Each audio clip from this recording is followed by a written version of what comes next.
महोदय, शेतकऱ्यांची आत्महत्या वास्तविक पाहता मराठवाड्यात या अलीकडच्या काळातला सुरू झालेला विषय आहे. 2 वर्षापूर्वी आणि सततचं हे 3रं साल दुष्काळाला सामोरं जात असताना सभापती महोदय, एकूण शेतकऱ्यांची आत्महत्या होत असताना हा ग्राफ ज्या वेगानं शूट व्हायला लागलेला आहे, हा आलेख ज्या वेगानं वाढत उंचावत आहे, सभापती महोदय, निश्चितच मराठवाड्याच्या दृष्टिकोनातनं राज्य सरकारनं घ्यावायची काळजी ही दिसून येत नाही आणि याचे खऱ्या अर्थानं शेतकरी करत असलेल्या आत्महत्यावर याच्यावर निश्चित विचार करण्याची वेळ या राज्य सरकारवर आलेली आहे. सभापती महोदय, 17 सप्टेंबर 1948 ला मराठवाडा हा संयुक्त महाराष्ट्रात विलीन झाला आणि आम्ही ते शब्दप्रयोग त्यावेळेस केले की निजामाच्या जोखडातनं सुटून आम्ही महाराष्ट्रात विलीन झालो. आज खऱ्या अर्थानं आम्हाला विचार करायची वेळ आलेली आहे की या सरकारपेक्षा ते निजाम बरं होता का काय, अशा प्रकारचे विचार आता आमच्या मनात येऊ लागलेले आहेत. अतिशय जबाबदारीने सांगतोय मी आणि म्हणून सरकारमधल्या सगळ्या प्रतिनिधींना थोडं गांभीर्यानं घ्यावं की हा खरोखर खऱ्या अर्थानं विचार करायची वेळ आलेली आहे. सभापती महोदय, साधारणपणे या मराठवाड्यातलं आताची जी काही केळकर समिती, त्याच्या अगोदरची दांडेकर समिती, या सगळ्या समित्यांची जे काही माहिती घेतलेल्या त्याच्या निष्कर्षात जर का आपण पोहोचलोत आणि इकॉनॉमिक सर्वे ऑफ महाराष्ट्र म्हणून जे काही पुस्तिका तुम्ही प्रकाशित करताय त्यामध्ये जर काय पाहिलं, नेटवरची सुद्धा जी काही माहिती आपल्याला मिळते, लहान आणि कुटीर उद्योग महाराष्ट्राच्या तुलनेत मराठवाड्यात केवळ 7.52% आहेत, विदर्भात 12.45% आहेत आणि उर्वरित महाराष्ट्रात हे 80% आहेत. मोठे उद्योग महाराष्ट्राच्या तुलनेत मराठवाड्यात 11% आहेत, विदर्भात 14% आहेत आणि उर्वरित महाराष्ट्रात 75% आहेत. सभापती महोदय, दरडोई उत्पन्न मराठवाड्याचं नेटवरची जी काही माहिती सांगते ती 60,013 रुपये दाखवत आहेत, विदर्भात 65,502 रुपये दाखवत आहेत आणि उर्वरित महाराष्ट्रामध्ये 1,05,488 दाखवत आहेत. ही वस्तुस्थिती मराठवाड्याची नाही आहे. आज मराठवाड्याच्या संदर्भातलं दरडोई उत्पन्न हे 47,000पेक्षा कमी झालेले आहे. सभापती महोदय, परकीय गुंतवणूक महाराष्ट्राच्या तुलनेत मराठवाड्यात केवळ 2% आहे, विदर्भात 8% आहे आणि उर्वरित महाराष्ट्रात 90% आहे. हा आलेख निश्चितच या 4-6 महिन्यात इतका आमूलाग्र बदल दिसतील की विदर्भात ही परकीय गुंतवणूक काही प्रमाणात वाढेल, म्हणजे 15-20% तरी निश्चितच वाढेल. हे 50% पेक्षा अधिक विदर्भ पुढे जाईल, पण मराठवाड्यात ही परकीय गुंतवणूक वाढण्याच्या संदर्भातलं कुठेही काही एक शक्यता नाही. सभापती महोदय, एकूण आत्महत्या जर काय पाहिल्या तर आता ऑक्टोबर 14 ते फेब्रुवारी 2015 पर्यंत 362 शेतकऱ्यांनी आत्महत्या केलेल्या आहेत. सभापती महोदय, साधारण 362 शेतकऱ्यांनी आत्महत्या केलेल्या आहेत. मराठवाड्यात सन 2014 मध्ये विदर्भाच्या तुलनेत सर्वाधिक आत्महत्या झालेल्या आहेत आणि ऑक्टोबर 2014 ते 2015 या कालावधीमध्ये 362 पेक्षा अधिक शेतकऱ्यांनी आत्महत्या केलेल्या आहेत. Tata institute of social science या संस्थेनं शेतकऱ्यांच्या आत्महत्येच्या संदर्भातला शासनाला अहवाल दिला. सभापती महोदय, या अहवालात नापिकी, उत्पादन मूल्यापेक्षा कमी बाजार मूल्य, त्यामुळे तोट्यात गेलेला शेती व्यवसाय, ही 2 मुख्य कारणं आढळली. तर 70% शेतकरी हा कापूस उत्पादक आहे. याची इथं आज विनम्रपणे नोंद घ्यावी. मी मान्य मंत्री महोदयांना ही विनम्रपणे त्यांच्या निदर्शनास ही बाब आणून देईल, कारण पुढे बोलताना हे अतिशय महत्वाचा विषय ठरेल. सभापती महोदय, आमच्याकडे बँका जे काही कर्ज देणाऱ्या आहेत, डिसेंबरच्या अधिवेशनातही मी बाब निदर्शनास आणून दिली होती. सभापती महोदय, बँका सुद्धा कर्ज देणाऱ्या बँकांची इतकी मर्यादा कमी झालेली आहे. आमच्याकडचा सीडी रेशो जर काय चेक केला सभापती महोदय, 5 बँका आहेत, ICICI, IFCI, अजून ऍक्सिस बँक आहे, बँक ऑफ इंडिया आहे, बँक ऑफ बडोदा आहे, या 7-8 बँकेचा सीडी रेशो जर काय चेक केला तर आता भाऊ मी तुम्हाला अतिशय विनम्रपणे तुमच्या निदर्शनास ही बाब आणून देतो. TLBC ला आम्ही पाहतो, DLBC ला पाहतो, या बँकांचा CD रेशो 80-82% पर्यंत गेलेला आहे. त्या लोकांचे डिपॉझिट तिथं गोळा करतायत. या 6-7 बँका साधारण 600 कोटी रुपयापर्यंतचे डिपॉझिट्स गोळा केलेत. वितरित केलेलं कर्ज केवळ 12-13-14 कोटी रुपयापर्यंतचं आहे. आणि त्यांना विचारलं आम्ही, अरे तुम्ही तुमचा CD रेशो चेक करता का नाही? DLBC मध्ये मान्य जिल्हाधिकाऱ्यांच्या निदर्शनास ही बाब आणून दिली. आणि तिथं अतिशय म्हणजे चुकीची गोष्ट आहे, परंतु तिथंही कसल्याही प्रकारची भीती त्यांच्या मनात नाही, कुणाचा त्यांच्यावर अंकुश नाहीये. अतिशय सरळ जिल्हाधिकाऱ्यांच्या त्यांनी समोर सांगितलं की माफ करा जिल्हाधिकारी साहेब, आम्ही हा CD रेशो स्टेटला चेक करतो म्हणल्या. स्टेटला म्हणजे 800 कोटी रुपयापर्यंतचे डिपॉझिट या दुष्काळी भागातनं गोळा करायचे आणि कर्ज वितरण करत असताना तुम्ही स्टेटला CD रेशो चेक करायचा, हे कितपत योग्य या संदर्भात सुद्धा आपण विचार करणं हे अतिशय गरजेची गोष्ट आहे.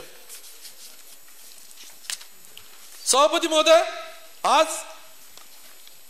मराठवाड्यातील हे केवळ बीड पुरतं नाहीये, बीडसह उस्मानाबाद, नांदेड, जालना अशा अनेक या मराठवाड्यातल्या 4-5 जिल्हा मध्यवर्ती बँका हा आजारी पडलेल्या बँका आहेत. मला वाटतं औरंगाबाद जिल्हा मध्यवर्ती बँक अतिशय चांगली काम करते, लातूर जिल्हा मध्यवर्ती बँक अतिशय व्यवस्थितरित्या काम करते.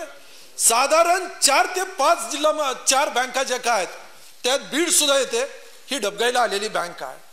काल आम्ही वर्तमानपत्रात वाचलं, अकोला, काहीतरी मला वाटतं नागपूर, बुलढाणा या 3-4 बँकांना, विदर्भातल्या, खानदेशातल्या या 3-4 बँकांना थेट प्रधानमंत्री कार्यालयातनं मदत मिळते. सभापती महोदय, निर्णय व्हायचा आहे का स्वतंत्र विदर्भाचा? या 3 बँकांना आपण थेट मदत देता. सातत्यानं खालच्या सभागृहात सुद्धा हा विषय ज्या वेळेस निघाला, सहकार मंत्र्यांना स्पष्टपणे सांगितलं की बीड जिल्हा मध्यवर्ती बँकेला लायसन्स नसल्या कारणानं आम्ही त्यांना मदत देऊ शकत नाही. दुसऱ्या दिवशी त्यांनी करेक्शन केलं, त्यांनी सांगितलं लायसन्स आहे, परंतु ते नाही सांगितलं की तुम्ही मदत देणार आहेत का नाही देणार म्हणून. या बीड जिल्हा मध्यवर्ती बँकेला मदत देणं गरजेचं आहे. केवळ बीड नाही, परभणी आहे, नांदेड आहे, उस्मानाबाद आहे, या बँकांना एक संधी देणं अतिशय गरजेचं आहे. ज्या धर्तीवर तुम्ही साधारण 200, 200-250 कोटी रुपये या नागपूर, अमरावती विभाग म्हणजे खानदेश, विदर्भ या भागातल्या बँकांना जर काय तुम्ही मदत करतायत तर या मराठवाड्याच्या संदर्भातला हा दुजाभाव कशामुळे आहे सभापती महोदय? आणि म्हणून मी अतिशय विनम्रपणे विनंती करतोय तुम्हाला की या मराठवाड्यातल्या शेतकऱ्यांना यांचा संसार परत जर काय चालीजुपीला जर काय लावायचा असेल तर उद्याच्या या पावसाळ्याच्या अगोदर, हा हंगाम सुरू व्हायच्या अगोदर आपण तो या राज्य मंत्रिमंडळानं या संदर्भातला विचार केला पाहिजे आणि या मराठवाड्यांना बँकांना आपण अर्थसहाय्य करण्याच्या संदर्भातलं धोरण, हे निर्णय हे करणं अतिशय गरजेचं आहे. एवढ्यापुरतं मर्यादित नाहीये सभापती महोदय. मी मध्यंतराच्या काळात केंद्रीय मंत्रिमंडळानं घेतलेला निर्णय वर्तमानपत्रात वाचला की 7 किलोमीटरच्या पेरिफेरीमध्ये किमान एक बँक आपल्याला तिथं पाहिजे. परंतु दुर्दैवानं आमचं ॲव्हरेज बीड जिल्ह्यातलं जर काय पाहिलं, मराठवाड्यातलं जर काय ॲव्हरेज पाहिलं तर साधारणपणे 20 किलोमीटरपेक्षा अधिकचं येत आहे सभापती महोदय.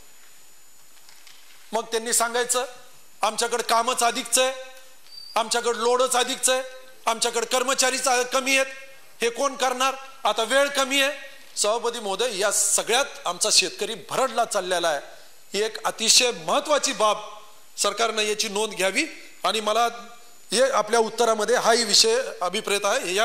याही प्रश्न याच्यावर निकाल आपण घ्यावा अशी मी त्यांना अतिशय नम्रपणे विनंती करतोय. सभापती महोदय, आमच्या बीड जिल्ह्यातली एक नामांकित संस्था आहे, NGO, नॉन गव्हर्नमेंटल ऑर्गनायझेशन, मानव लोक म्हणून एक संस्था काम करते. त्यांनी सर्वे केला आणि या बीड जिल्ह्यातल्या लोकांनी आत्महत्या, बीड जिल्ह्यात सर्वाधिक आत्महत्या आहे गेवराई तालुक्याला. मी त्यांना विनंती केली की आपण गेवराई तालुक्यातल्या लोकांमध्ये जाऊन ज्या ठिकाणी ज्या कुटुंबातल्या लोकांनी आत्महत्या केलेल्या आहेत त्या कुटुंबातल्या लोकांना त्यांना प्रत्यक्ष विचारा की काय कारण आहे काय नाही. प्रत्येकाच्या घरी जाऊन त्यांनी सर्वे केला आणि प्रत्येकाच्या घरी सर्वे केल्यानंतर त्यांना असं निदर्शनास आलं की सभापती महोदय, निरक्षरतेचं जे काही प्रमाण आहे, मानव निर्देशांक जो काय आहे, हा जालन्याच्या नंतर मला वाटतं आता जर काय सर्वे केला तर मानव निर्देशांक जर काय पाहिला तर हा बीड जिल्ह्यातला सर्वाधिक कमी दिसेल आपल्याला. बीड जिल्ह्यात सुद्धा आपल्याला कमी दिसत. अशिक्षिताचं त्याचं प्रमाण, दळणवळणाचे अपुरे साधनं याच्यासाठी म्हणतोय की रस्त्याचे कामं जे काही पुढे 25-30 वर्षापूर्वी मागे झालेले आहेत, रस्ते बरोबर नसल्यामुळं आज एसट्या सुद्धा बंद झालेल्या आहेत. आणि सभापती महोदय, ते कारण असलं पाहिजे. त्या संदर्भात सुद्धा विचार करत असताना मानवलोक अंबाजोगाईनं स्पष्टपणे एक मुद्दा जे इथं त्याचा उल्लेख केलेला आहे. मी सांगाल की त्यांचं म्हणणं आहे, आष्टी तालुक्यातल्या एका गावामध्ये 2013-14 मी त्या गावाचं नावही आता थोड्या वेळात माझ्याकडनं ते राहिले, 2013-14 मध्ये एकही लग्न झालं नाही, मुलाचंही झालं नाही, मुलीचंही झालं नाही. इतकी वाईट अवस्था आहे. मायग्रेशनचं प्रमाण वाढत चाललेलं आहे. दिवसांदिवस आम्ही कुठंतरी 37-38% होतो, हे मायग्रेशनचं प्रमाण थेट 60-62% गेलेलं आहे. काय कारण आहे सभापती महोदय? आमच्याकडे मायग्रेशन होण्याचं काय कारण आहे? हौसेनं जातं का माणूस? पश्चिम महाराष्ट्रात, सांगली, साताऱ्यात कुठंतरी अथवा पुणे, मुंबई या महानगरामध्ये मायग्रेशन होण्याचं प्रमाण काय? आज आम्ही पिंपरी चिंचवडमध्ये पाहतो, कल्याण, डोंबिवली, सिबडीमध्ये पाहतो. आम्ही सर्वाधिक मजूर हे मराठवाड्यातलं मिळतं आम्हाला सभापती महोदय. हौसेनं जात नाहीये. लेकरा बाळाला गावाकडे सोडायचं, तानोल्याला घेऊन पाठीला बांधून इथं या महानगरामध्ये यायचं, राबायचं. पडत्या पावसामध्ये कुठं नळीखाली आश्रय घ्यायचा, कुठं पुलाखाली आश्रय घ्यायचा. आणि या अशा पद्धतीचं जीवन जगणं हाऊस म्हणून येतं माणूस इथं सभापती महोदय. परंतु हे मायग्रेशनचं प्रमाण जे काय वाढत चाललेलं आहे, ही खरोखर यावर चिंता आणि चिंतन करण्याची वेळ आलेली आहे. चिंता व्यक्त करण्याची, चिंतन करण्याची वेळ आलेली आहे सभापती महोदय. सभापती महोदय, सन 83 मध्ये राज्य शासनाने दांडेकर समिती नेमली. या समितीनं या मराठवाड्यातले 6 जिल्हे अतिशय दुर्बल असल्याच्या संदर्भातला अहवाल दिला सभापती महोदय. सन 92 मध्ये PC सरकार समिती नेमली. त्यांनी मराठवाड्यामधले सर्व जिल्हे दुर्बल असल्याच्या संदर्भातलं नमूद केलं. सभापती महोदय, 2007 मध्ये R राधाकृष्णन यांच्या अध्यक्षतेखाली देशभरातले 100 गरीब जिल्ह्यांचा सर्वे करण्यासाठी समिती नेमली. सभापती महोदय, परत एकदा मराठवाड्यातले 7 जिल्हे हे अतिशय अतिसंवेदनशील जिल्हे म्हणून त्याच राधाकृष्णन समितीनं तिथं सांगितलं. शेतीच्या क्षेत्रा संबंधातला अभ्यास त्यांनी केला आणि हा अहवाल, हा निकष त्यांनी तिथं दिलेला आहे. सभापती महोदय, नुकताच डॉक्टर विजय केळकर समितीचा अहवाल शासनाने पटलावर ठेवला.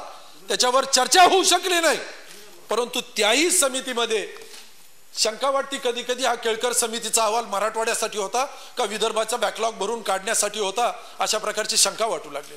सभापती महोदय, त्या केळकर समितीच्या अहवालामध्ये मराठवाड्याच्या प्रकल्पाच्या संदर्भात, अपूर्ण अवस्थेतल्या मराठवाड्यातल्या प्रकल्पाच्या संदर्भातलं त्यांनी तिथं नमूद केलं. परंतु विदर्भातले अपूर्ण अवस्थेतले प्रकल्प पूर्ण केले पाहिजेत म्हणून त्या केळकर समितीच्या अहवालामध्ये. सभापती महोदय, आमचं एक म्हणणं आहे, आमचं दुःख नाही, आमच्या व्यथा आहेत, आमचं जगणं आहे, हे आमचं दुखणं, आमच्या व्यथा आमच्या माणसाला कळतील ना. आधी केळकर समितीचा अहवाल येतो, डॉक्टर माधवराव चितळेंचं लोकसत्तामध्ये स्टेटमेंट येतं आणि त्यांनी माधवराव चितळे स्टेटमेंट लोकसत्तामध्ये आलं की मराठवाड्यातली साखर कारखानदारी हद्दपार करा म्हणून. चितळेंचं आहे, केळकर समितीचा अहवाल आहे.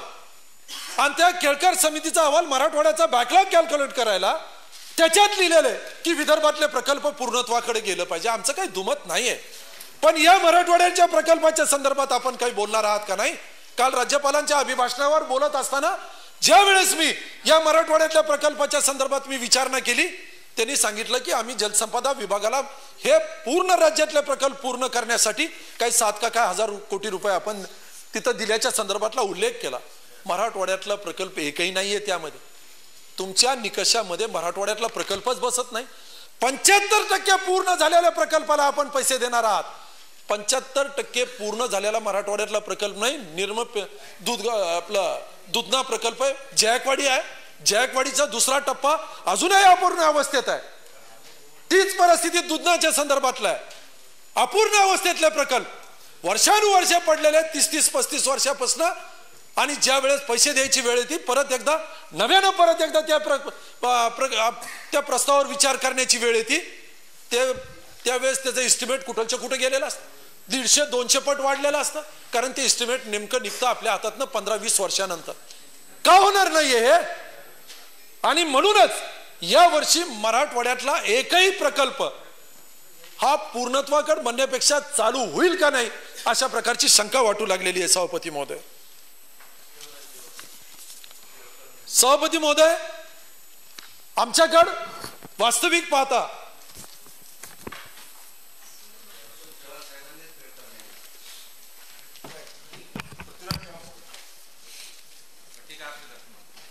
त्यांच्यामुळेच तुमचं सरकार आलंय पृथ्वीराज चव्हाण साहेबांमुळे, तर काय आहे. नुकताच जो केळकर समितीचा अहवाल आला त्याच्यात मराठवाडा, विदर्भ आणि उर्वरित महाराष्ट्र यांचा तुलनात्मक अभ्यास जर काय केला तर मराठवाड्यात 16% दरडोई उत्पन्न विदर्भापेक्षा कमी असल्याचं आढळून आलं. हेच प्रमाण उर्वरित महाराष्ट्रापेक्षा 34% कमी आहे. सभापती महोदय, मूळ शेतकरी आत्महत्येचे कारण जे काय आहेत त्याच्यावर बारकाईने आम्ही जर काही चर्चा केली, विचार केला तर तेही आलायत. उपाययोजनाच्या संदर्भातही मी बोलणार आहे. सभापती महोदय, सातत्यानं मी जवळपास 2 वर्षापासून याची मागणी करतोय. डिसेंबरच्या अधिवेशनात सुद्धा यावर मी चर्चा केली आहे, माझं मत इथं मांडलं. सभापती महोदय, आपण कामं करत असताना आता इथं सांगितलं शिवार योजना, जलयुक्त शिवार योजना जी काही आहे, आज या योजनांमध्ये सुद्धा कमांड मधली गावं तुम्ही समाविष्ट करू शकलेले नाही आहेत. सभापती महोदय, कमांड म्हणायचं तरी कशाला? 3-3 वर्षापासून पाणी मिळत नाही, परंतु कमांडमुळं मला उत्तरात येऊ द्या. काय म्हणलं ते तरी पहिलं ऐकून घ्या. आता GR काय काढलाय, लोणीकर साहेब, GR काय काढलाय नंतर सांगा ना. सभापती महोदय, 3 वर्षापासून सातत्यानं दुष्काळ असताना तिथलचे व्यवहार मात्र कमांड लागू असल्या कारणानं सामान्यतः जे काही व्यवहार होतात त्या व्यवहाराच्या 1.5 पटीनं तिथलचे शेतीचे जमिनीचे व्यवहार करावे लागतात. 3 वर्षापासून पाणी मिळत नाहीये सभापती महोदय, तरीही आज तिथं कमांड लागू आहे. आणि देत असताना एकीकडे तुम्ही कमांड आहे म्हणता, आणि कमांड लागू असताना कालची जी काही नुकसान भरपाई जी काही गारपिटीची तुम्ही दिलेली आहे तिथं तुम्ही सांगतायत की ते बागायती क्षेत्र नाही, जिरायती क्षेत्र आहे. एक काहीतरी करा. तुम्ही बागायती म्हणा, ते बागायतीचे पैसे द्या. जिरायती म्हणत असताल ताण कमांडचं प्रमाणपत्र द्या. एक काहीतरी करा ना सभापती महोदय. तुम्ही कमांडही लागू करता आणि आम्हाला जिरायती प्रमाणे नुकसान भरपाई द्यायला लागलात. अरे जर कमांड आहे तर मग बागायती प्रमाणे द्या ना. परंतु ते दोन्ही बाजूने चित भी मेरी पड भी मेरी.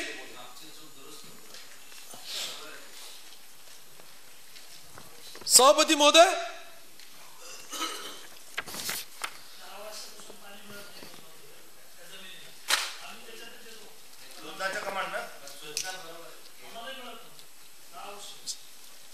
मांडायला पाहिजे होतं ना मंत्री महोदय. सभापती महोदय, आज आता काहीतरी एक सकारात्मक उत्तर या कमांडच्या संदर्भात येईल अशी अपेक्षा करत असताना मी विनंती करतो मंत्री महोदयांना. सभापती महोदय, या कमांडमध्ये या जलयुक्त शिवारच्या संदर्भातली कामं निर्णय करत असताना त्या आराखड्यामध्ये या कमांडमध्ये सुद्धा कामं करण्याच्या संदर्भात आपण परवानगी देणं हे अतिशय गरजेचं आहे. नाला बांध बंदिस्ती दुरुस्ती करण्याच्या संदर्भात, सिमेंट बंधाऱ्याच्या संदर्भात या कमांडमध्ये सुद्धा आपल्याला कामं करता येईल, अतिशय चांगली कामं उभी करता येईल. या कमांडमध्ये एका वर्षात 1-2 वेळेस पाणी येतं आणि त्या कॅनल मधलं जे काही वेस्ट वॉटर आहे त्याच्यावर जर काही सिमेंट बंधाऱ्याची जर काही कामं झाली तर या बंधाऱ्यामध्ये पाणी साधारणपणे वर्षातनं पावसाळा वगळून साधारण वर्षातनं 8-9 वेळेस परत एकदा तो सिमेंट बंधारा भरल. त्याचा परिणाम असा होईल त्या आजूबाजूच्या त्या भागातलं निश्चितरित्या वॉटर टेबल हे वाढल्याशिवाय राहणार नाही सभापती महोदय. आणि म्हणून मी अतिशय नम्रपणे विनंती करतो की बहुना मान्य मंत्री महोदयाच्या उत्तरामध्ये मला हे अपेक्षित आहे की या कमांडमध्ये केवळ जलशिवार युक्तचीच नाही तर जलसंधारणाची सुद्धा कामं करण्याच्या संदर्भातला विचार आणि निर्णय आपण निश्चितरित्या निर्णय कराल अशा प्रकारची मी विनंती मंत्री महोदयांना करतोय. सभापती महोदय, सामूहिक विवाह सोहळ्याच्या संदर्भात मला आठवतं सभापती महोदय 2005 ला मी सभागृहात होतो खालच्या सभागृहात आणि विदर्भातल्या एकूण शेतकऱ्यांच्या आत्महत्येच्या संदर्भात त्याचं उत्तर वाचत ऐकत असताना माननीय मंत्री महोदयांनी विलासराव देशमुख साहेबांनी, कैलासवासी विलासराव देशमुख साहेबांनी त्यावेळेस बोलताना सांगितलं होतं की विदर्भातल्या या शेतकरी आत्महत्यांवर उपाययोजनांचा भाग म्हणून सामूहिक विवाह सोहळे करत असताना त्याला राज्य सरकारनं भरभक्कम अशा प्रकारची मदत दिली होती. सभापती महोदय, हे सामूहिक विवाह सोहळे मोठ्या प्रमाणात घेतले जावेत, त्याच्यासाठी त्या भागात काम करणाऱ्या ज्या काही संस्था आहेत त्यांना आणि सामूहिक विवाह सोहळ्यामध्ये सहभागी जाणाऱ्या त्या जे काही वर वधू आहेत त्यांना सुद्धा बऱ्यापैकी आपण मदत त्या सामूहिक विवाह सोहळ्याच्या निमित्तानं त्यावेळेस विदर्भाच्या पॅकेजमध्ये आपण त्याचा उल्लेख केला होता, किंबहुना ती मदतही त्यांनी दिली होती. आणि म्हणून माननीय महसूल मंत्री नाथाभाऊ इथं आहेत, मंत्री महोदय, मी तुम्हाला परत एकदा विनंती करतो की विदर्भाला जे काही पॅकेज दिलं होतं सामूहिक विवाह सोहळ्याच्या संदर्भात, त्याच धर्तीवर मराठवाड्यातल्या या शेतकऱ्यांना मदत करण्याच्या हेतूनं त्या सामूहिक विवाह सोहळ्याच्या संदर्भात आपण त्याच धर्तीवर या मराठवाड्याला एक पॅकेज देण्याच्या संदर्भात विचार आणि निर्णय व्हावा ही मी विनंती करतोय. सभापती महोदय, काल अर्थसंकल्पामध्ये आपण सांगितलं की ड्रीपसाठी तुम्ही मदत करताय, 330 कोटी रुपयाची तरतूद या सूक्ष्म सिंचनासाठी आपण केलेली आहे. सभापती महोदय, 330 कोटी रुपये म्हणजे आज हेक्टरी इथं आदरणीय महसूल मंत्री भाऊ इथं आहेत, आमचे दुसरे भाऊ ते त्यांनाही भाऊच म्हणतायत, लोणीकर साहेबांना. माझा अजून समज आहे की शेतीशी आपली नाळ तुटलेली नाहीये. एक आत्ताची जी काही 330 कोटी रुपयाची तुम्ही तरतूद केलेली आहे, भाऊ साधारणपणे 1,20,000 रुपये 1 हेक्टरला खर्च येतो. नेटाफेम नाही, जैनचा जर ड्रीप घेतला तर नेटाफेमचं केलं तर साधारणपणे 1,47,000 रुपयाचा हेक्टरी खर्च येतो. आज 330 कोटी रुपये देऊन तुम्ही किती हेक्टरचं सिंचन करणार आहात? 7,500 एकर, 2,750 हेक्टर, 7,500 एकर म्हणा, 7,500 पावणे 8,000 एकर मॅचिंग ग्रँट देणार आहे. सभापती महोदय, मॅचिंग ग्रँट तुम्ही जरी आता तेवढे म्हणले 330 तरी ते 660 होईल. 660 म्हणजे काय होणार आहे? 5200 हेक्टर. भाऊ, माझी विनंती आहे तुम्हाला, 3 वर्ष तुम्ही दिले नाही, तुम्ही मागं काही केलं नाही. आज आम्ही तुमच्याकडे आशेनं पाहतोय, त्याच्यामुळे तुम्ही सत्तेत आहेत ना. 3 वर्ष दिले नाही म्हणून तुम्ही तेच करणार आहेत का मराठवाड्याच्या संदर्भात? ते तुम्ही तेच करणार आहेत का? त्यापैकी आज परत एकदा मी महसूल मंत्री महोदयांना अतिशय नम्रपणे विनंती करतोय की मराठवाड्याच्या संदर्भात यावर खऱ्या अर्थानं यदा कदाचित या मराठवाड्यातल्या शेतकऱ्यांना न्याय जर काय द्यायचा असेल तर जे काही विदर्भाला तुम्ही शेतकरी आत्महत्या करत असताना त्यावेळेस विदर्भाला पॅकेज दिलं होतं, कोऑर्डिनेटिंग अथॉरिटी त्याची माननीय आयुक्त होते आणि जिल्हाधिकारी स्तरावर याचं आयुक्त स्तरावर याचं वितरण केलं जात होतं. त्याच धर्तीवर मराठवाड्याला आपण या ड्रीपच्या संदर्भात हे कोऑर्डिनेटिंग एजन्सी म्हणून माननीय आयुक्तांकडे मराठवाडा पॅकेजच्या नावाखाली ही ड्रीपची सबसिडी पाठवण्याच्या संदर्भात निर्णय आणि निकाल आपल्या उत्तरामध्ये मला अपेक्षित आहे. 1,000 कोटी रुपये आपण जलयुक्त शिवारला आपण देण्याच्या संदर्भातली घोषणा काल माननीय मंत्री महोदयांनी इथं केलेली आहे. 1,000 कोटी रुपये आपण देणार. 5,000 गावं आपल्याला दरवर्षी टंचाई मुक्त करायचे आहेत मंत्री महोदय. 5,000 गावं आपल्याला करायचे आहेत. आता 1,000 कोटी तुम्ही देणार, आकडा फार मोठा वाटतो. 1,000 कोटी रुपयाची तरतूद केल्याच्या संदर्भातली आवाजासहित मोठी घोषणा झाली. आज एक गाव आपल्याला टंचाई मुक्त करायचं आहे असा तुमचा उल्लेख आहे. मंत्री महोदयानं प्रत्येक ठिकाणी वर्तमानपत्रात हे वाचण्यात आलं की टंचाई मुक्त करायचं शिवार. आता जलयुक्त शिवार करायचं. 1,000 गावाला एक आपलं 5,000 गावांना 1,000 कोटी जे काय आपण दिलेले आहेत त्याचा जर का आपण डिवाइड केलं तर साधारणपणे एका गावाला 2 लाख रुपये येतात मंत्री महोदय. 2 लाख रुपये. 2 लाख रुपये म्हणजे 100 रुपये एकरापेक्षा कमी येतं सभापती म्हणून. आता 2 लाख रुपयात माती बंधारा होतो का? आपलं माती बंधारा तरी होईल का लोणीकर साहेब? माती सिमेंट बंधारा तर विषय सोडून द्या. 500 कोटी रुपयाची ती तरतूद केलेली आपण. पण आज एक सिमेंट बंधारा जर काय करायचा म्हणलं तर त्याचं ई टेंडरिंग मध्ये इस्टिमेट पहा. काल परवा मी वर्तमानपत्रातले पाहिलेले आहेत, 22-23 लाख रुपये पर्यंत सिमेंट बंधारा गेलेला आहे. किती करणार आहोत आपण? साधारण 450 ते 500 सिमेंट बंधारे होणार आहेत. या तरतुदी मोठमोठ्या आपण जे काही घोषणा केल्या, खाली ग्राउंड रियालिटी काय एकदा तपासून पहा. 2 लाख रुपयात एक साधा माती बंधारा होत नाहीये. इथं आपण पहा सिमेंट बंधाऱ्याच्या संदर्भातली काय अवस्था आहे. नेमकं तुम्ही काय करणार आहेत सभापती महोदय? आणि मराठवाड्याला दिलासा देण्याच्या हेतून मराठवाड्यातला राजकीय निकालही पहा. वरच्या सभागृहात या देशाच्या सर्व उच्च पंचायतीमध्ये निर्णय निकाल झाल्यानंतर 2 वगळता सगळे तुम्हीच होतात. खालच्या सभागृहामध्ये सुद्धा फारशी काही वेगळी परिस्थिती झाली नाही, बहुमत तुमचं होतं. मग आज मराठवाड्याला न्याय देताना, आज बबनराव लोणीकर साहेब तुम्ही मराठवाड्यातले, आज तुम्हाला विचारतोय आम्ही मराठवाड्यातले मंत्री म्हणून आम्ही तुम्हाला विचारतोय, तुम्ही याचा विचार विनिमय करणार आहात का नाहीत? आणि एक भाऊ मी तुम्हाला खालच्या सभागृहात पाहिलेलं आहे, मला चांगलं आठवतं, खानदेशातला अवकाळी पाऊस आला आणि त्यावेळेस तिथलच्या तुमच्याकडच्या केळीच्या बागा उद्ध्वस्त झाल्या. माझ्याकडे तुमचं भाषण आहे. जो आवेश होता मंत्र्यांना उत्तर दिल्यानंतर, तुम्ही परत एकदा मंत्र्यांना तो निर्णय निकाल बदलायला लावला. भाऊ आज तुमच्यातला तो शेतकरी कुठे गेलेला आहे? भाऊ तुम्ही जो काही बोलला तो बदलायला लावला. त्यावेळेस केळीच्या बागांना कृपया करून माझ्याकडे उत्तर आहे, फक्त मंत्र्याचं उत्तर माझ्याकडे नाहीये, परंतु तुमचं भाषण माझ्याकडे आहे. आज तुमच्यातला शेतकरी कुठे गेला भाऊ? केवळ आम्ही मराठवाड्यातले आहेत म्हणून तुझा भाव आहे, पण याच मराठवाड्याला ओलांडून तुम्हाला पंढरीच्या विठ्ठलाचं दर्शन करायला जावं लागतं भाऊ. याच मराठवाड्याला ओलांडून, या मराठवाड्याचा विचार, मराठवाड्याचा वाली कुणी आहे का नाही? मराठवाड्याच्या काल रेल्वेची तरतूद पाहिली भाऊ, इथं 67 कोटी रुपये तुम्ही दिलेत. बीड जिल्ह्याची मॅचिंग ग्रँट तुमची 144 कोटी रुपये तुमच्याकडनं मिळणं आहे. मराठवाड्याचं नेतृत्व कमी पडतंय का? पहिल्यापासूनच जाणीवपूर्वकरित्या या मराठवाड्याच्या नेतृत्वावर अन्याय करण्याचं काम हे तुम्ही मंडळीनं करत आलेलं आहे. आजची परिस्थिती सांगा, आजची परिस्थिती सांगा. एक साधा रेल्वेचा रूळ 1 किलोमीटर पुढे सरका ना भाऊ. तुमच्या हा अर्थसंकल्प आपला 3 महिन्याचा नाहीये, हा वर्षाचा आहे. आपली भेट अर्थसंकल्पीय याच्यात परत एकदा बजेटमध्ये पुढच्या वर्षी होणार आहे. हा 3 महिन्यासाठी नाही दिला.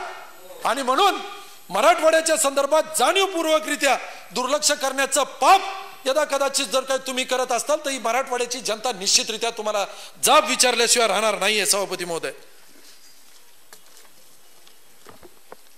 महोदय, शेतीमालाच्या भावाच्या संदर्भात मी नव्यानं तुम्हाला सांगावं अशी परिस्थिती नाही आहे. सभापती महोदय, एक वेळ मला अतिशय चांगला आठवतो, साधारण 1.5 महिन्यापर्यंत कापसाचे भाव, जे बघा मी तुम्हाला उल्लेख केला होता, कापूस आमचं 70% पीक जे खरीप आहे हे कापूस आहे. आणि साधारणपणे या 70% पैकी 20-22% लोक आमच्याकडे कापसाचा खोडवा घेण्याची पद्धत आहे. सभापती महोदय, आम्ही 6 महिन्यात कापूस काढत नाहीत, आमच्याकडे खोडवा घेण्याची पद्धत आहे. पाणी जर काय बऱ्यापैकी असलं, ड्रिपची लाईन असली तर आम्ही मार्च 30 पर्यंत आमचा कापूस चालतो. आणि मशागतीसाठी एप्रिलच्या पहिल्या आठवड्यात आम्ही कापसाचा उपटा करायला सुरुवात करतो. आणि म्हणून या कापसाच्या पिकावर अवलंबून असणारा जो शेतकरी आहे आज तो उद्ध्वस्त झालेला आहे. सभापती महोदय, 7,000 रुपये पर्यंतचा गेल्या वर्षी एक काळ असा होता, गेल्या 5 वर्षात माननीय पवार साहेब ज्यावेळेस कृषी मंत्री होते, एक काळ असा होता की सभापती महोदय कापसाला साधारणपणे 45-50 दिवस कापसाला 7,000 रुपये आम्हाला भाव मिळाला. 5,000च्या खाली तर कधीच आम्हाला मिळाला नाही. आज कापूस कधीच नाही. एखादा दुसरा, अरे नाही भाऊ, आता तुम्ही जर काय मुद्दाम टाकत असताल तर काय. म्हणून कापसाच्या संदर्भात आज 5,000 तर सोडून द्या, 4,000ही नाही. सभापती महोदय, घोषित केलेला CCIचा भाव जो 4,000 होता तो 3950 वर आला. आणि 3950 वरून सभापती महोदय आमच्याकडे आता पहिल्यांदा 5 किलोला येचणी होती, आता 5 किलोला येचणी राहिली नाही. सभापती महोदय, दिवसाला 200 रुपये प्रमाणात दिवसाला येचणी करावी लागते, 200-225 रुपये. कारण आता कापूस मिळत नाही. एकरी आमची सरासरी काय आली माहिती आहे माननीय मंत्री महोदय? कशाच्या आधारे इतकं मराठवाड्यातल्या दुष्काळाच्या संदर्भात बोलत असताना सुद्धा दोन्ही राज्यमंत्र्यांच्या चेहऱ्यावरचं स्मित असं आहे, तो विकृत आनंद तुमच्या चेहऱ्यावर असल्यासारखा मला दिसायला लागलेला आहे. काय आहे नेमकं, यापेक्षा महत्वाचा काय विषय आहे का? तुमचा मराठवाड्याचा संबंध नाही भुसे साहेब, तुमचा मराठवाड्याचा संबंध नसल्यासारखं. मान्य शिवतारे साहेब, तुमच्या मतदारसंघाचा सुद्धा संबंध नाही, कारण तुम्ही मुंबईत राहता. आणि म्हणून कदाचित या मराठवाड्याच्या प्रश्नांवर तेवढे जागरूक आपण दिसत नाही आहेत. म्हणून या कापसाच्या संदर्भातलं जे काय आज सभापती महोदय, जिथं 25, 22, 23, 24 क्विंटल पर्यंतचा सरासरी होती, आज किलोवर आला. 40-42 किलोचं उत्पन्न एकरी जर काय निघायला लागलं तर या कापूस उत्पादकाला आज आपण काय देणार आहोत? दुर्दैवानं काही मदत मिळण्याच्या हेतून तर काही होत नाही. परंतु मी मगा उपाययोजनाच्या संदर्भातलं माझं मत इथं मांडत असताना आज शेतीमालाचे भाव 3950 CCI ची खरेदी आहे. आणि जर काय 200 रुपये प्रमाणे जर काही 200 रुपये रोजाप्रमाणे जर काही वेचणी होती तर साधारणपणे 3200-3300 रुपयापेक्षा अधिकचा भाव मिळत नाहीये. हे मशागत, एकूण खर्च, बी बियाणं, फवारणी हे सगळं काढलं तर पदरात काय पाडलेलं आहे, काय पडतंय काय नाही याचाही आपण विचार करावा. आज एक मिनिट, सोयाबीन 6000 रुपयेपर्यंत गेलो, 3400, 3200, 2600 पर्यंत सोयाबीन आलं होतं, परत 3200, 3400 पर्यंत गेलं. शेतीमालाच्या भावाच्या संदर्भात आपण काय ही परिस्थिती निर्माण झाली सभापती महोदय? केंद्राचं धोरण याला कारणीभूत असावं का? राज्य सरकारचा या विषयाकडे पाहण्याचा जो दृष्टिकोन पाहिजे, कुठं कमी पडतंय का राज्य सरकार? काय कारण असू शकतं सभापती महोदय? मराठवाड्यातच या अशा प्रकारचं घडावं, त्याला खरं कारण काय या संदर्भातला शोध निश्चितरित्या घेणं अतिशय गरजेचं आहे. सभापती महोदय, उपाययोजना करत असताना डिसेंबरला आपण बोललो होतो. सभापती महोदय, तुम्ही केलं, मला मान्य आहे.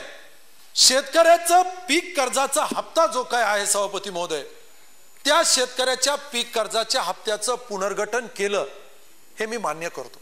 परंतु त्यावेळेस मी परत एकदा विनंती केली होती की आम्ही MTOचं कर्ज घेतो. सभापती महोदय, MTOचं कर्ज शेतकरी कशाला घेतो?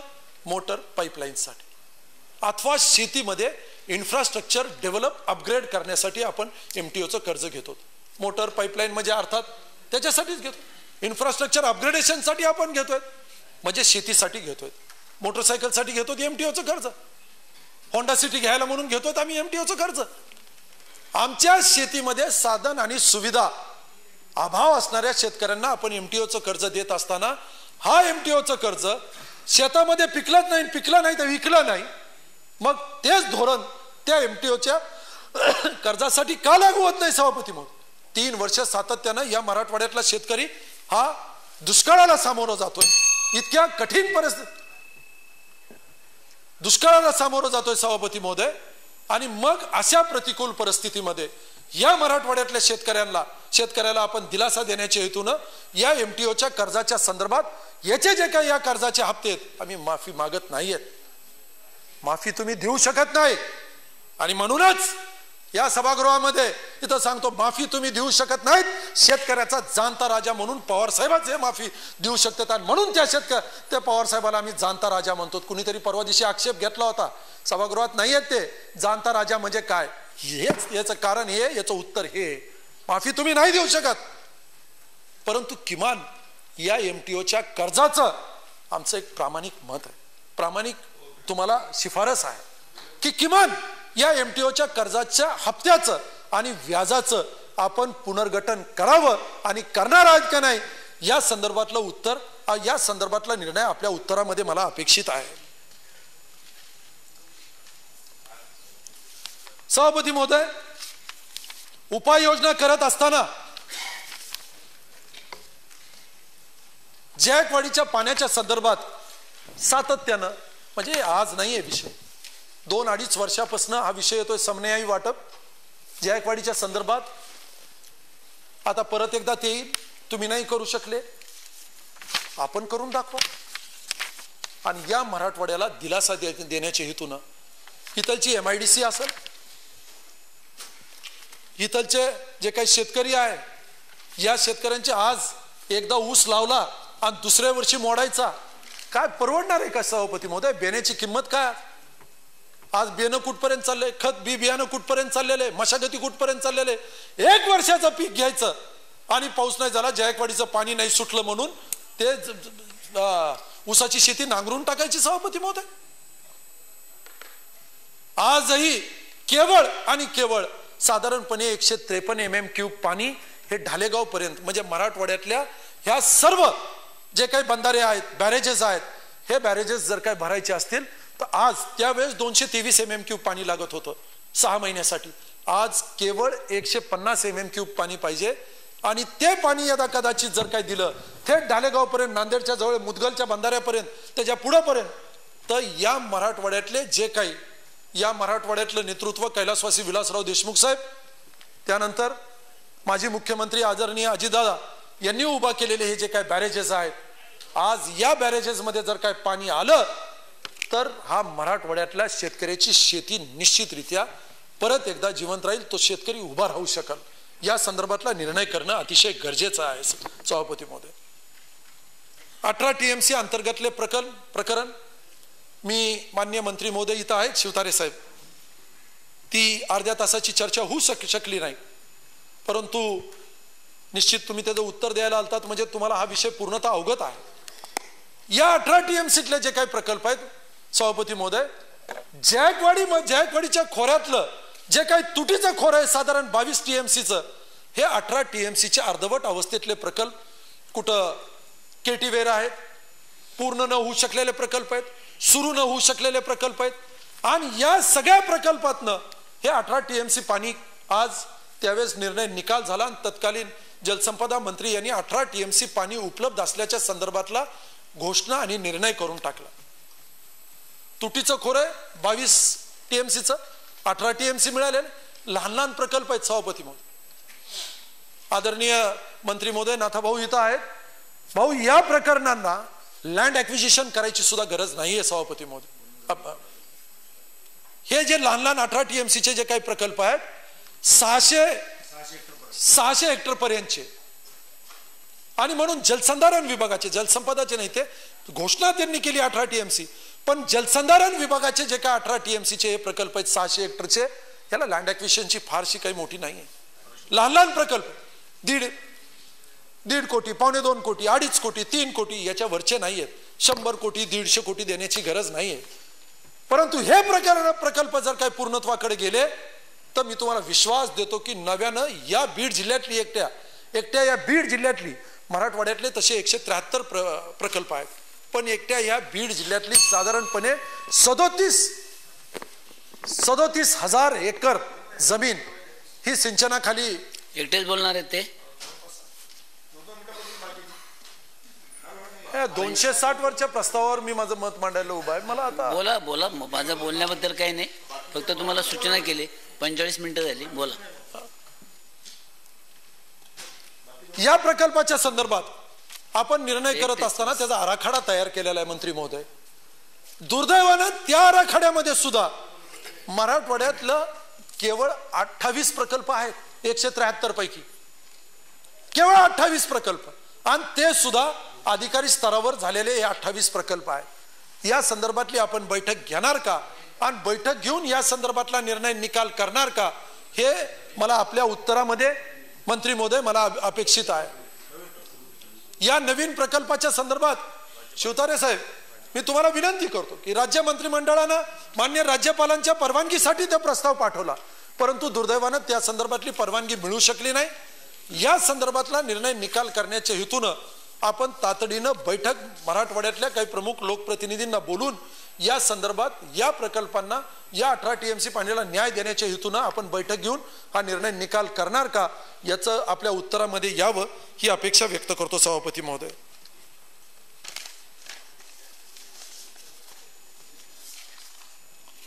सभापती महोदय, दमनगंगा, पिंजाळ व काय पार तापी नर्मदा लिंक प्रकल्प, नारपार म्हणतात तुम्ही याला, या प्रकल्पाच्या संदर्भात कालच्या सभागृहामध्ये माननीय मंत्री महोदय बोलत असताना, राज्यपालाच्या अभिभाषणावर बोलत असताना त्याचा उल्लेख तिथं केला गेला सभापती महोदय. मला माहित नाही नेमकं सरकार स्तरावर म्हणजे शासन स्तरावर काय चाललंय काय नाही, परंतु कदाचित हा निर्णय जर काय झाला, या संदर्भातला सकारात्मक निर्णय झाला, तर निश्चितच याचे परिणाम खाली जायकवाडी, नेहमीच जायकवाडी आपलं मराठवाडा आणि उत्तर महाराष्ट्राचे जे काही वाद होत आहेत, या वादातनं मार्ग काढण्याच्या हेतून एक सकारात्मक निर्णय आपल्याला करण्याची एक नामी संधी आहे. हे आजच्या या 260च्या प्रस्तावाच्या निमित्तानं अतिशय नम्रपणे मी तुमच्या समोर इथं नमूद करत आहे. सभापती महोदय, मराठवाड्यावर होत असलेल्या अन्यायाच्या संदर्भात काय किती सांगावं आणि कुठवर सांगावं. सभापती महोदय, केळकर समितीमध्ये उल्लेख केलेला आहे, केळकर समितीच्या अहवालामध्ये, की मराठवाड्यात भले मोठे प्रकल्प होत नसतील, परकीय गुंतवणूक होणार नसेल कदाचित, परंतु हे जे काही आहेत इन्फ्रास्ट्रक्चर अपग्रेडेशन साठी जे काही स्किल्ड लेबर आहे, हे स्किल्ड लेबर निर्माण करण्याचं काम या मराठवाड्यातनं जर का आपण सुरू करू शकलो, तर ते अधिक सोयीचं या मराठवाड्याच्या दृष्टिकोनातून अधिक सोयीचं होईल. IITच्या संदर्भात निर्णय होईल. विदर्भाशिवाय दुसरी चांगली, नागपूरशिवाय दुसरी जागा चांगली मिळाली नाही. आलो मुद्द्याला आलो. IIT सुद्धा, IIMच्या संदर्भात निर्णय होईल. मोठ्या प्रमाणात मागणी झाली, शिष्टमंडळ भेटलं, बोलले. आमचे पदवीधरचे इथं आमदार बसलेले आहेत, सतीशरावजी चव्हाण साहेब, हे काळे साहेब, परत मान्य मुंडे साहेबांच्या नेतृत्वाखाली एक शिष्टमंडळ भेटलं. परंतु दुर्दैवानं आम्ही विनंती केली की मराठवाड्याच्या संदर्भात IIM साठी आपण विचार करावा. दुसऱ्या दिवशी मराठवाड्याच्या नाकावर टिचून निर्णय झाला की हे नागपूरलाच होणार म्हणून. नागपूर सारखी सुपीक जमीन, नागपूर सारखं सुपीक ठिकाण दुसरं नाहीये. स्वतंत्र विदर्भाची तयारी. IIT गेलं, IIM गेलं, एम्स गेलं. अरे नेमका तुम्ही मराठवाड्याला देणार काय? मराठवाड्यातले राहिले उरले सुरले प्रकल्पही आज काही कारण सांगून, इन्फ्रास्ट्रक्चरचा अभाव सांगून, तिथं अभाव असल्याचं सांगून हेही प्रकल्प तुम्हाला आज परत स्थलांतरित करायचे आहेत का? सभापती महोदय, मी मग नमूद केल्याप्रमाणे परत एकदा त्याचा इथं उल्लेख करतोय. विदर्भातील जिल्हा मध्यवर्ती बँकांना शासनाने मोठ्या प्रमाणावर मदत केलेली आहे. वर्धा, नागपूर आणि बुलढाणा त्या बँकांचं नाव आहे. वर्धा, नागपूर आणि बुलढाणा या बँकांना थेट प्रधानमंत्री कार्यालयातनं 250 कोटी रुपयाचं शासकीय भाग भांडवल देण्यात आलं. तर केंद्र शासनाकडनं प्रत्येकी 100 कोटी रुपये मिळतात. मग मराठवाड्यातल्या बँकांच्या संदर्भात नेमका बँकाचा विषय निघाला, सहकार मंत्री इथनं गेले. या बँकांच्या संदर्भात बीड, मराठवाड्यातले बँक, बीड जिल्हा मध्यवर्ती बँक आहे. आणि कोणत्या बँकेची चौकशी व्हायची राहिली? बुलढाण्याची. निर्णय झाला, अजूनही राहिलेली जळ.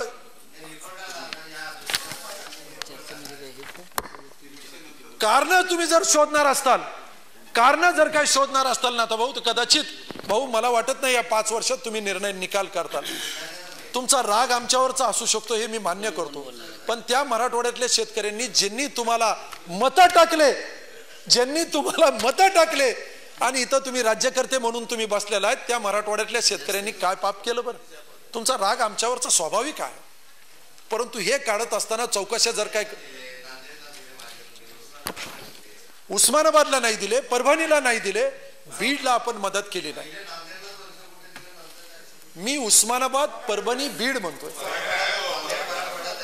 हा, आपण ते कधी दिले? तुमच्या काळात हे जे काही केलेले थेट प्रधानमंत्री कार्यालयातनं तुम्ही मदत देतायत.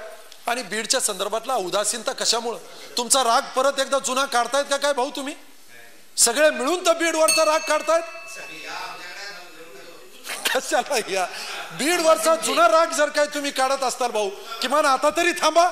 अमरसिंगजी, आमचे तुम्ही तिकडे नाही, आम्ही मुद्द्यावर आहे. बोलण्याबद्दल नाही म्हणतो, दोघांचं चाललं. इकडे बोल, मला मग वाद होतोय. तुम्ही बोला, त्यांचं नाव घेऊ नका, तिकडे बघून बोलू नका, इकडे बोला. स्वाभाविक आहे त्यांचा राग असणं. आणि म्हणून बरं, एक मिनिट ऐका ना, मुद्द्यावर नका येऊ. फक्त सभागृहाची वेळ 6 पर्यंत होती. पुढील आदेश होईपर्यंत सभागृहाची कामकाजाची वेळ वाढवण्यात येते. पुढील आदेश होईपर्यंत, मी आदेश देईपर्यंत.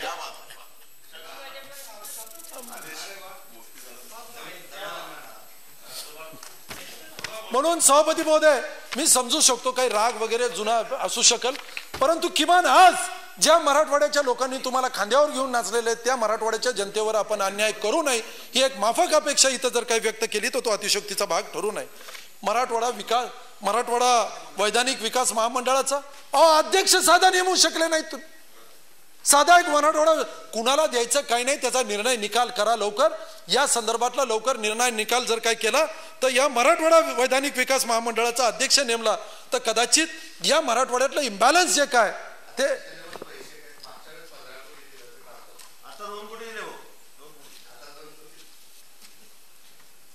मंडळानं पायाभूत सुविधा व मानव निर्देशांक वाढीसाठी 100 कोटी रुपयाची तरतूद करण्याची विनंती केली होती, परंतु दुर्दैवानं